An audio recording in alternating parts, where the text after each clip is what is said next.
Olá pessoal, tudo bom? No vídeo de hoje vamos falar aí rapidamente sobre a alteração na lei eleitoral que teve agora recentemente na Rússia. Mas antes de mais nada eu peço que você se inscreva no canal, curta esse vídeo e compartilhe com seus amigos, porque é muito importante para mim, e para o canal, a gente tentar alcançar o máximo de pessoas aí possíveis. Eu acredito realmente que o conhecimento tem que ser compartilhado. Para quem não me conhece, me chamo Bruno, sou professor de História, sou formado pela Universidade Federal Fluminense e tô tentando aqui nesse canal passar aí para você conteúdo de geopolítica, economia, política, de modo simples, rápido e didático. Então vamos lá. Atualmente, agora, recentemente, nessa semana passada, o atual presidente da Rússia, Vladimir Putin, que já está aí há 20 anos no poder, ele entrou em 98, ele alterou a legislação eleitoral. Foi aprovado no parlamento essa alteração da lei. É óbvio que para isso foi necessário um referendo, o povo russo teve que votar e por volta de 60% dos russos aprovaram essa mudança na lei. O que na prática significa? Significa que foi zerado a contagem de tempo de permanência que o presidente pode ficar, de tal forma que nas próximas eleições, caso ganhe, o Putin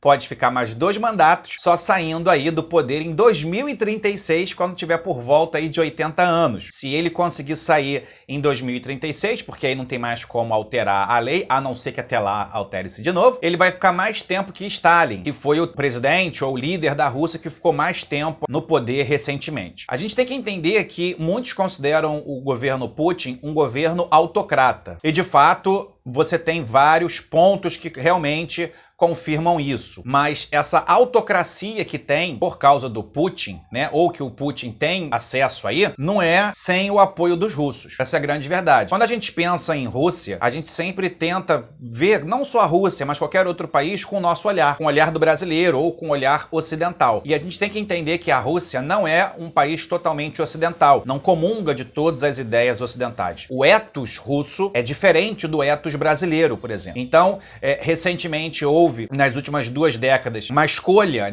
uma votação para saber quem era aí as principais personalidades russas, e Stalin ficou em segundo lugar, ainda que tenha sido um grande ditador, matado aí 20 milhões, até mais, de pessoas com a sua política autoritária. Mas repare, ele ficou em segundo lugar. O Putin, por que ele tem o apoio da população? Porque o Putin conseguiu, ao longo desses 20 anos, fazer algumas coisas muito apreciadas ou que são muito importantes para o russo.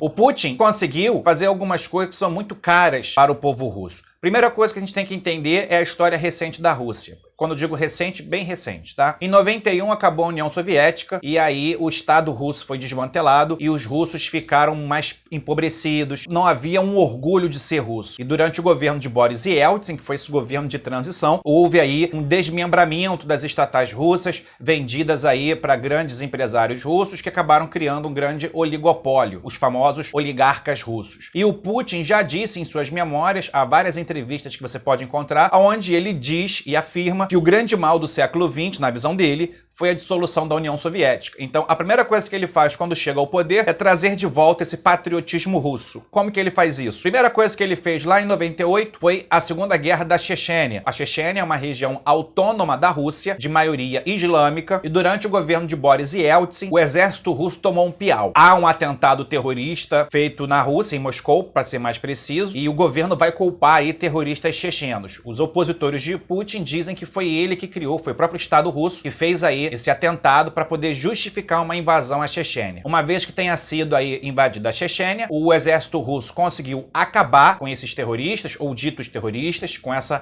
revolta. Inclusive, rezam as lendas que Putin mandou uma carta para Riad, ou seja, para a Arábia Saudita, na Segunda Guerra da Chechênia, dizendo o seguinte: se a Arábia Saudita continuasse mandando mujahedin ou financiando wahhabistas na Rússia, a Arábia Saudita iria sentir o peso do urso russo. E aí dizem que a Arábia Saudita parou aí de financiar esses grupos radicais ou ditos terroristas. Vamos lembrar um pouquinho aí o que está acontecendo na Ucrânia. Para quem não se lembra ou estava sumido aqui nos noticiários, em 2014 a gente começou a ter distúrbios na Ucrânia quando o presidente Viktor Yanukovych se recusou a assinar um acordo de associação com a União Europeia, isso em 21 de novembro de 2013. E aí um movimento político organizado, conhecido como Euromaidan, ele queria que a Ucrânia tivesse mais laços com a União Europeia. Por quê? Porque A Ucrânia é considerado pela Rússia como seu quintal. Eu já vou explicar essa questão, por que a Rússia considera a Ucrânia seu quintal. Então a Rússia, ela sempre viu a Ucrânia como sua zona de influência. Vamos lembrar o que é uma zona de influência. Os grandes países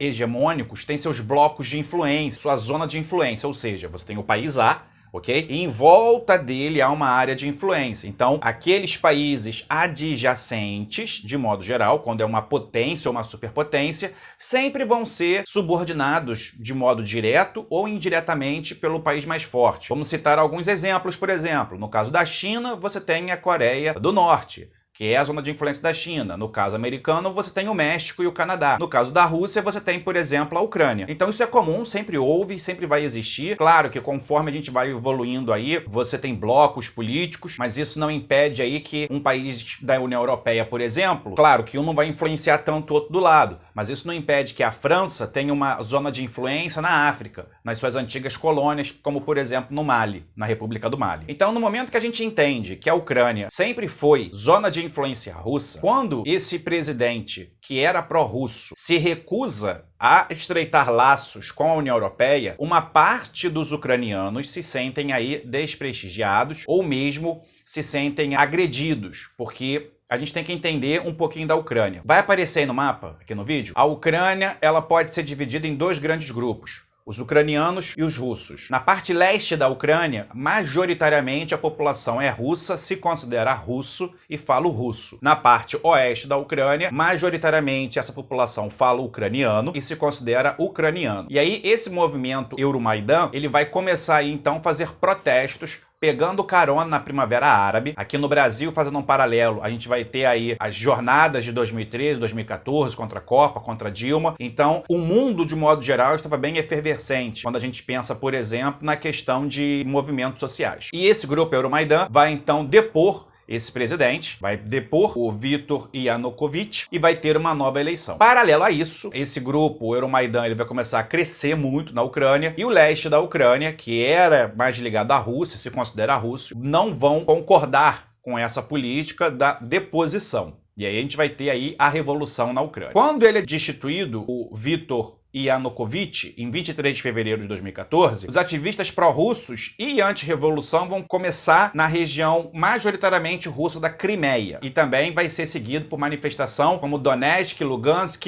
e Odessa. E aí o que vai acontecer? Resumidamente, no momento que esse presidente é deposto, esse grupo Euromaidan começa então a querer implantar reformas no país para se aproximar da União Europeia. O grupo pró-russo não vai aceitar e, com o apoio da Rússia, vai começar a pegar em armas. Mas a gente tem que entender que a gente está falando de geopolítica, então não tem bons e maus, né? Mocinho e bandido. É questão de política. Por quê? Porque esse grupo Euromaidan, ele vai ser considerado por muitos como um grupo neonazista. Sim. Por mais que os caras sejam eslavos, muitos vão acusar os Euromaidan de terem aí uma mentalidade fascista, uma mentalidade xenófoba, e vão dizer, não sei se é verdade, mas acredito que sim, parece que sim, que a CIA vai estar aí por trás, financiando esses grupos. Por sua vez, obviamente, a Rússia não vai deixar barato. Óbvio. O que a Rússia vai fazer? O querido presidente Vladimir Putin vai mandar tropas para a Ucrânia. Mas, Bruno, ele não pode mandar tropa para a Ucrânia. Não pode. Mas ele mandou. Como que ele mandou? Ele pegou soldados russos, tirou a insígniazinha da bandeira russa, botou uma bataclava e mandou para a Ucrânia. E aí, esses paramilitares, então, russos, ajudaram os revoltosos do leste da Ucrânia a tomarem o poder. E aí você começa, então, uma disputa entre as tropas da Ucrânia, do Estado ucraniano, liderados aí pelos Euromaidan, e as tropas anti-revolução, digamos assim, ou as tropas pró-Rússia, de cidadãos ucranianos, tá? Vamos deixar isso bem claro. Então é uma guerra civil entre ucranianos que querem mais apoio ou maior aproximação com a União Europeia e ucranianos que querem uma maior aproximação com a Rússia porque se consideram russos. A Rússia possui uma lei que define o que pode ser considerado religião ou não, ou quais religiões podem se manifestar no território russo. E o que a gente vê na Europa, grupos extremistas islâmicos, por exemplo, pregando livremente o seu modelo de religião, que não é o majoritário. Quando a gente fala aí de Islã radical, a gente tem que lembrar aí do arabismo ou do salafismo, que é uma ortodoxia, digamos, não digo nem ortodoxia, mas é um grupo minoritário que está aí baseado e muito presente na Arábia Saudita, mas que desde o século XIX tem aí se expandido pelo mundo e aí, obviamente, tem aí meio que batido de frente com o Islã tradicional sunita e suas 4 escolas, suas 4 principais escolas, assim como o xiismo, que é uma minoria do Islã, mas é um grupo ainda muito grande. E aí você vê pessoas na Europa pregando contra o Estado laico, contra a multireligiosidade ou mesmo o fato de você não ter religião nenhuma. Tá? Isso em algumas mesquitas. E é uma capilaridade muito grande desses grupos terroristas ou desses grupos radicais. Mas por que isso ocorre na Europa? Porque não há uma fiscalização, justamente pelo fato aí das leis europeias defenderem a sua liberdade de expressão. E a Rússia, pensando aí lá em 1997, na questão de segurança do Estado russo, essa lei foi aprovada, depois ela foi ratificada pelo Supremo Tribunal Russo, né, o STF russo, ainda que, de acordo com muitas pessoas, essa lei vai contra a Constituição russa, que diz aí que todo mundo pode ter qualquer religião ou nenhuma. Vamos falar um pouquinho dessa lei e quais são as implicações dela. A gente tem aqui, essa lei de 1997, ela estabelece 3 categorias de comunidades religiosas. O primeiro é um grupo religioso, que não precisa se registrar junto ao governo, mas também não pode abrir contas em bancos, ter propriedades, conduzir cultos abertos ao público, ter lideranças estrangeiras e publicar materiais impressos. Depois, para você poder publicar material impresso, você tem que fazer parte de organização religiosa local. E aí, você só consegue isso, a sua religião só consegue isso na Rússia, a partir de 1997, depois de atuar por pelo menos 15 anos. Aí você consegue virar um grupo religioso. E aí o terceiro tipo de religião na Rússia, ou o terceiro nível, é organização religiosa central. E aí pode ser requerido quando uma mesma denominação tem pelo menos 3 organizações religiosas locais. Com esse status, é possível abrir organizações locais sem o período de espera. E dentro desse preâmbulo da lei, ele reconhece com o cristianismo, o islã, o budismo e o judaísmo como parte inseparável da herança cultural russa. E aí, com essa lei, ela fica mais restrita. Por quê? Porque é para combater justamente o terrorismo. As testemunhas de Jeová, por exemplo, foram banidas da Rússia. O governo russo considerou as testemunhas de Jeová como um grupo extremista. Muitos dizem pela questão de não servirem às Forças Armadas. E agora você, se for testemunha de Jeová na Rússia, você não pode cultuar, você não pode professar sua fé. Além disso, os mormons e o movimento Hare Krishna também foram afetados por serem minoritários, por sua origem estrangeira e também pela índole proselitista, ou seja, pelo fato de terem o hábito de baterem de porta em porta, dizendo aí se você quer se converter ou não. E aí, meus amores, a grande questão é o seguinte: essa lei, ela vai contra muitos princípios ocidentais. Mas você viu na TV recentemente algum ataque terrorista na Rússia? Ou você vê na TV grupos extremistas islâmicos ou de qualquer outra religião fazendo proselitismo em território russo? A gente não vê. E aí muitos islâmicos, inclusive aqueles que são considerados moderados ou que são contra o wahhabistas, eles citam o caso russo. Eles dizem o seguinte: olha, se a Europa seguisse o modelo russo de religião, você não teria esse problema. Por quê? Como é que funciona na Rússia? O Islã é considerado uma das religiões oficiais da Rússia. É um grupo religioso local. É o terceiro nível desses 3 níveis que nós acabamos de falar. Então você pode ter mesquita, você pode propagar sua fé, você pode imprimir o Corão, sem problema nenhum. Mas para você, o que você vai falar na mesquita, vai haver um controle do Estado. Não diretamente do Estado, mas desse grupo islâmico associado ao Estado. Entende? Então quando chega um wahhabista, por exemplo, na Rússia e começa a fazer um discurso que vai contra aquilo que o grupo local islâmico considera correto, ele vai ser banido. Se for um estrangeiro, pode ser deportado ou pegar 6 anos de prisão. Então isso impede, pelo menos é assim que o Estado russo vê, impede que você tenha proselitismo religioso extremista na Rússia. Vamos entender um pouquinho essa disputa pelo Ártico, pelo Polo Norte. Durante muitos séculos, o Polo Norte ele foi uma parte inacessível. Você começa uma exploração do Ártico lá no século XIX, mas até 1979, 1980, você tinha uma certa delimitação dos países que têm aí territórios próximos do Ártico. Para ser mais preciso, estou usando aqui um artigo da Unisul, vai estar aqui debaixo no nosso vídeo, para você poder ter acesso a ele. Você tem aí alguns países, tá? Que hoje em dia tem aí fronteira com o Polo Norte. Nós temos a Rússia, o Canadá, a Noruega, a Dinamarca e os Estados Unidos.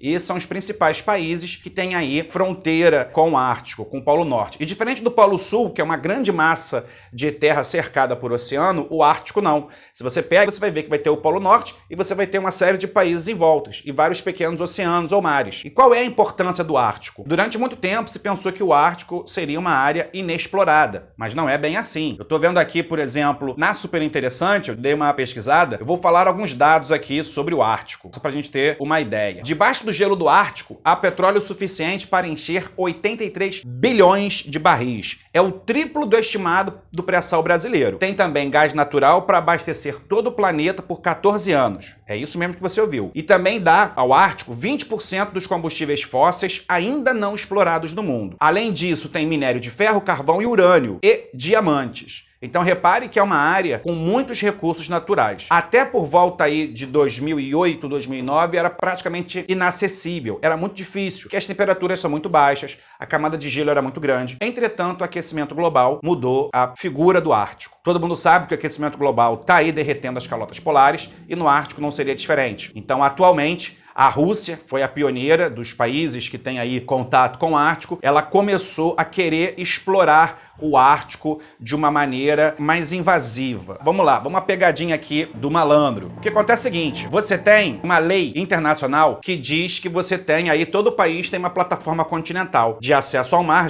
de alguns quilômetros aí, que você tem acesso. Mas, se você conseguir justificar que a sua plataforma continental é maior, você tem acesso a uma área maior. Eu vou procurar aqui para ser mais exato. Ó, a legislação que tem é a norma da ONU de 1982, a Convenção das Nações Unidas sobre o Direito do Mar, o CDM. E ele fala, por essa lei, um país pode explorar economicamente os recursos naturais e os combustíveis fósseis que estiverem até 370 quilômetros de sua costa. E aí qual é a pegadinha? Se um país reunir evidências geológicas de que sua plataforma continental se estende por mais 370 quilômetros, ganha uma lambuja. Pode explorar com exclusividade uma área de até 648 quilômetros distantes da costa. O que é uma plataforma continental, Bruno? É uma borda do continente que segue por baixo do mar. Esse é o argumento dos países do Ártico, né, que tem fronteira aí com o Polo Norte para poder explorar. A Rússia foi além, agora nos anos 2000, durante o governo do ex-presidente Medvedev, por volta de 2008, 2007, a Rússia fincou uma bandeira russa debaixo aí do seu leito, do seu suposto leito continental, dizendo que ali era território russo. E com esse aquecimento global, o gelo tem derretido. Então agora já é possível você navegar pelo Ártico. Se o mundo é redondo, obviamente, você consegue, agora com o degelo do Ártico, você consegue, por exemplo, navegar por essa rota entre, por exemplo, a Europa e a América de modo mais rápido, sem precisar passar pelo estreito do Canal do Panamá, por exemplo. Você ganha tempo, você ganha distância, você encurta as distâncias. Além disso, no caso da Rússia, por causa do aquecimento global, ela aumenta a sua área de pastagem no seu extremo norte. Mas aí qual é a pegadinha do malandro? E por que a gente pode ver, não digo a curto prazo, mas a médio e longo prazo, um conflito militar nessa região? Tem muitos recursos naturais.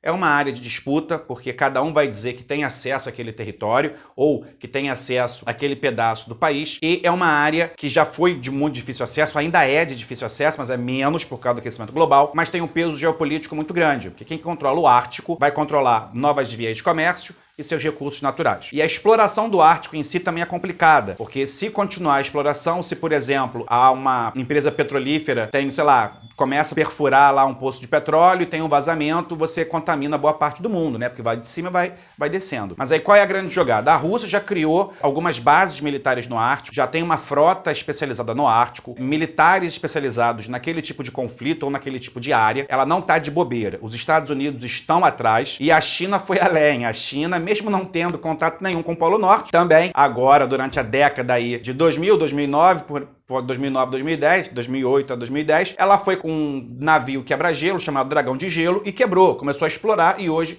é aliada da Rússia. Os Estados Unidos já têm projetos de permitir que algumas empresas petrolíferas, né, internacionais como a Shell, por exemplo, explorem aquela região e a grande questão é essa: como é que esses países vão resolver isso? Vão até a ONU? Você tem o grupo do, né, os países do Ártico, você tem um grupo de países também consultivo e aí eu vou dizer para vocês quem são esses membros, né? Você tem a Dinamarca, você tem a Groenlândia, você tem a Noruega, você tem a Rússia, você tem o Canadá, os Estados Unidos e a Islândia. São poucos países que têm ali fronteira física com o Ártico, mas o peso geopolítico é muito grande. Se você pesquisar na internet, você vai ver que a Rússia tem sim dominado essa região, pelo menos na sua parte territorial, e aí a gente tem que pensar qual é a estratégia russa. Vamos analisar rapidamente. Os Estados Unidos é a maior potência do mundo, ela investe aí 10 vezes mais que a Rússia em termos militares, tem um alcance global, mas justamente por isso, por ter um alcance no mundo inteiro, ele tem que gastar muitos recursos em várias partes do mundo. Então você vai ter presença americana no Ártico, você vai ter a presença americana no mar da China, você vai ter a presença americana no Oriente Médio, na África e na Europa, por exemplo. A Rússia não precisa ter um alcance global, ela tem que proteger o seu território. Então, ainda que a Rússia gaste apenas 10% do PIB, né? Nem do PIB. Em comparação aos Estados Unidos, a Rússia gasta só 10%.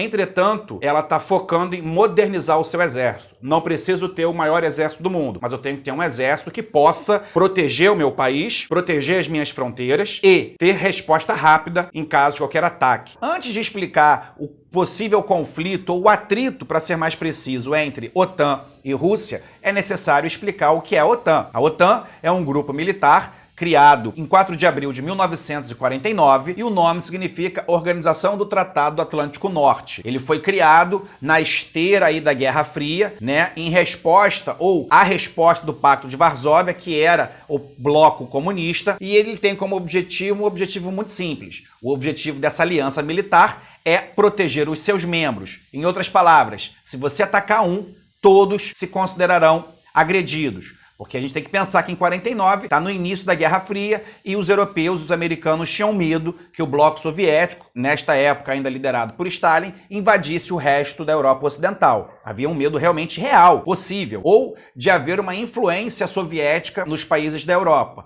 Então, a melhor forma que os Estados Unidos e seus aliados ocidentais imaginaram era criar uma aliança militar. Atualmente, a OTAN conta com 30 países, mais ou menos, tá? E com o fim da União Soviética em 1991, boa parte dos países que faziam parte do Pacto de Varsóvia vão entrar na OTAN. Então, ao longo da década de 90, a fronteira da OTAN vai se aproximando cada vez mais da Rússia. E aí, a Rússia como país se sente acuada, porque aí, num conflito bélico, a Europa, Estados Unidos, Canadá e Turquia contra a Rússia. Então a Rússia se sente ameaçada. Não que a Rússia vai tentar amanhã ou depois começar uma terceira guerra mundial, até porque não faz sentido. Os russos vendem gás natural aí para a Europa, ganham dinheiro com isso. Mas, como um país soberano e independente, ela tem que se proteger. O único momento que a OTAN, não é nem único, mas durante a Guerra Fria, a OTAN ela foi, por exemplo, utilizada durante a Guerra da Coreia. Mas após a Guerra Fria, ela também vai ser usada aí na Guerra da Bósnia, no conflito em Kosovo, quando acaba aí a Iugoslávia. Mas o ponto de virada vai ser com os ataques de 11 de setembro de 2001, quando o seu artigo 5º é utilizado pela primeira e única vez. O artigo 5º da OTAN diz o seguinte, que todos os países, quando um país é atacado, têm que ajudar numa coalizão. Então, quando os Estados Unidos sofrem um ataque terrorista do Talibã, que estava no Afeganistão, os Estados Unidos, então, invocam a OTAN, e aí a coalizão, chamada OTAN, esses países que têm a obrigação de se ajudar em guerra e pegar uma parte do seu PIB e investir no exército da OTAN,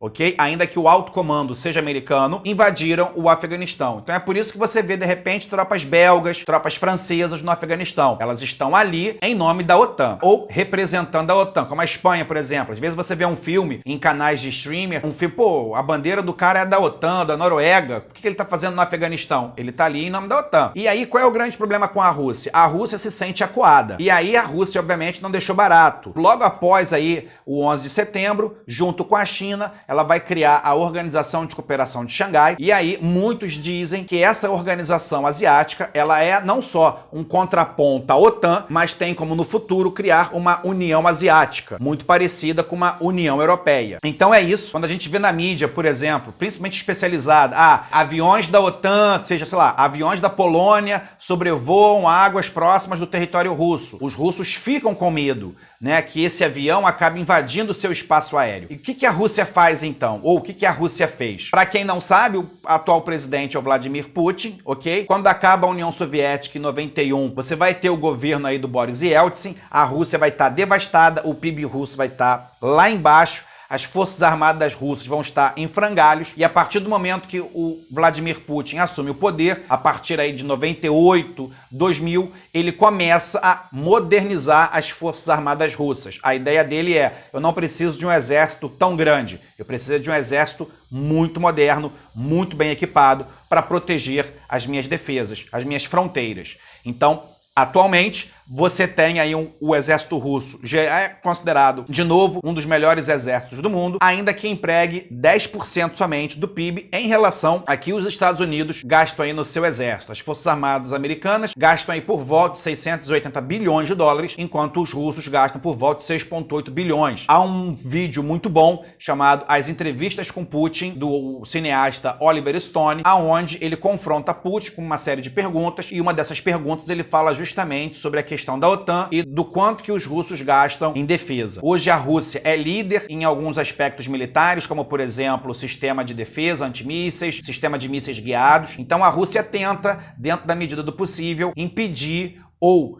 tentar evitar um conflito com a OTAN. Se amanhã ou depois tiver um conflito, a Rússia sabe que não vai lutar sozinha contra um país. Ela vai lutar contra a OTAN. Politicamente falando, a Rússia fica muito quando percebe que todos os países do leste europeu e dos Balcãs ali, né, e da região do Báltico, que seriam, entre aspas, esfera de influência russa, agora fazem parte da OTAN. Então, a grande verdade é que a Rússia se sente cercada. Toda a Europa contra mim, e eu não quero isso. Ah, Bruno, pode acontecer um conflito? Muito difícil. Muito difícil, até porque a Rússia tem armas nucleares. Então, assim, pode até ganhar a OTAN, mas nesse processo vai perder, porque aí os mísseis da Rússia atacam vários países da Europa. Há um tempo atrás, durante o governo do George W. Bush, os Estados Unidos queriam colocar mísseis antibalísticos, né, mísseis na Polônia, alegando defesa contra o Irã. A Rússia, obviamente, chiou e falou, olha só, esses mísseis não é contra o Irã, não. Esses mísseis, ainda que esteja na Polônia, é o suficientemente perto para atacar Moscou. Negativo. Não vão colocar aqui, não. E aí tem toda uma questão política, de geopolítica. Mas, resumidamente, é isso. A Rússia se sente acuada aí em relação à OTAN. E aí eu te deixo uma pergunta. Na sua opinião, qual seria a melhor forma das relações entre a OTAN e a Rússia se normalizarem? Qual é a sua opinião? Deixa aqui nos comentários e qualquer coisa, vem com a gente. Um grande beijo e até a próxima.